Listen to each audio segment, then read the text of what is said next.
ओम परमात्मने नमः. नमस्कार, मी आहे तुमचा मित्र जीत. गीतेच्या या 10व्या भागामध्ये तुमचं मनपूर्वक स्वागत आहे. ओम परमात्मने नमः.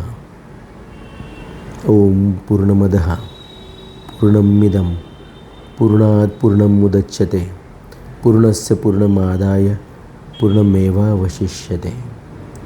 श्रीमद भगवद्गीता साधक संजीवनी मराठी टीका सहित.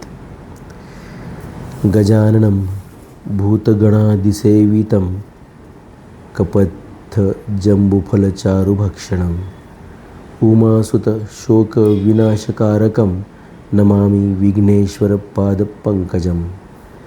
जे हत्तीचे मुख असणारे आहेत, भूतगणादीद्वारा सेवित आहेत, कहूट आणि जांभूळ या फळांना मोठ्या सुंदर रीतीने भक्षण करणारे आहेत, शोक विनाशक करणारे आहेत आणि भगवती पार्वतीचे पुत्र आहेत, अशा त्या गणेशजींच्या चरणकमलांना मी प्रणाम करतो. ध्यानाभ्यासवशीकृतेन मनसा तन्निर्गुणं निष्क्रियं ज्योतिः किंचन योगिनो यदि परं पश्यन्ति पश्यन्तु ते. अस्माकं तु तदेव लोचनचमत्काराय भूयाश्चिरं कालिन्दी पुलिनोदरे किमपि यन्नीलं मोहो धावती.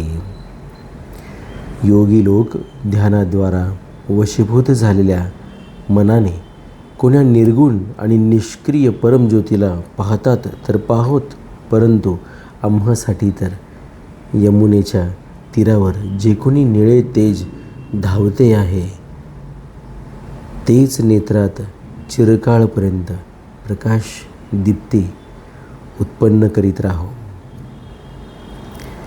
या वन्निर्जनमजं पुरुषं जरन्तं संचितयामि निखिले जगती स्फुरन्तं तावद्बलात् स्फुरति हन्त हृदयन्तरे मे गोपस्य कोऽपि शिशु रंजनपुंजमंजू. अहो, जेव्हा मी संपूर्ण जगात स्फुरित होणाऱ्या निरंजन अजन्मा आणि पुरातन पुरुषाचे चिंतन करतो, तेव्हा माझ्या हृदयात काजळ समूहाप्रमाणे काळ्या वर्णाचा कुणी गोप जबरीने स्फुरित होऊ लागतो.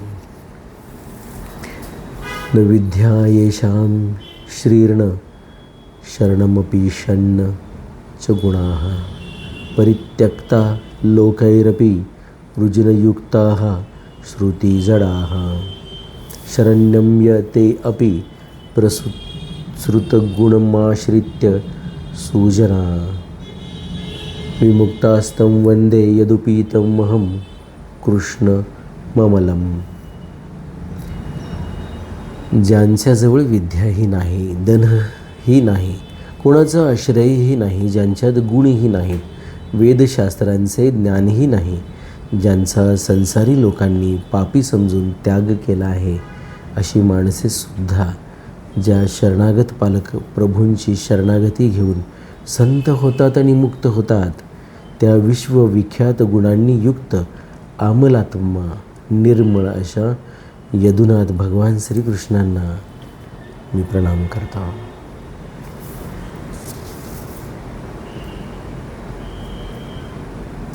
यस्य करुणार्णवस्य करुणालेशेन बालो ध्रुवः स्वेष्टं प्राप्य समार्यधाम समगार्दङ्को अप्यविन्दश्रियं याता मुक्तिमजामिलादीपतिताः शैलो अपि पूज्यो अभवत्. तं श्रीमाधवमाश्रितेष्टदमदं नित्यं शरण्यं भजे. ज्या करुणासिंधू भगवंताच्या कारुण्याच्या एका अंशाने बालक ध्रुवाने आपल्या इष्टवस्तूला प्राप्त करून श्रेष्ठ पुरुषांच्या लोकाला प्राप्त केले, दरिद्री सुदाम्याने लक्ष्मीला प्राप्त केले, अजामिळ इत्यादी पाप्यांनी मुक्तीला प्राप्त केले आणि गोवर्धन पर्वतसुद्धा पूज्य बनला, त्या शरणागत भक्तांना इच्छित वस्तू देणाऱ्या शरण्य भगवान माधवाचे मी नित्य भजन करतो.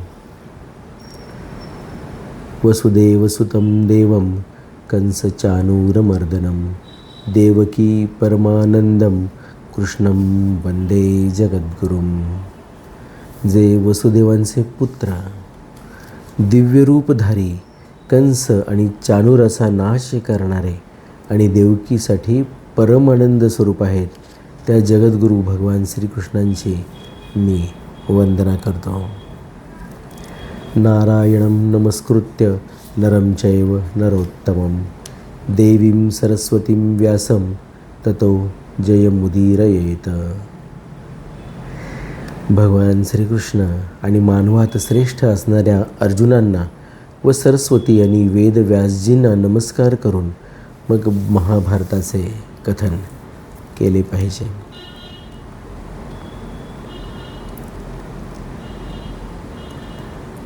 पुढच्या भागाकडे जाऊया. ओम परमात्मने नमः.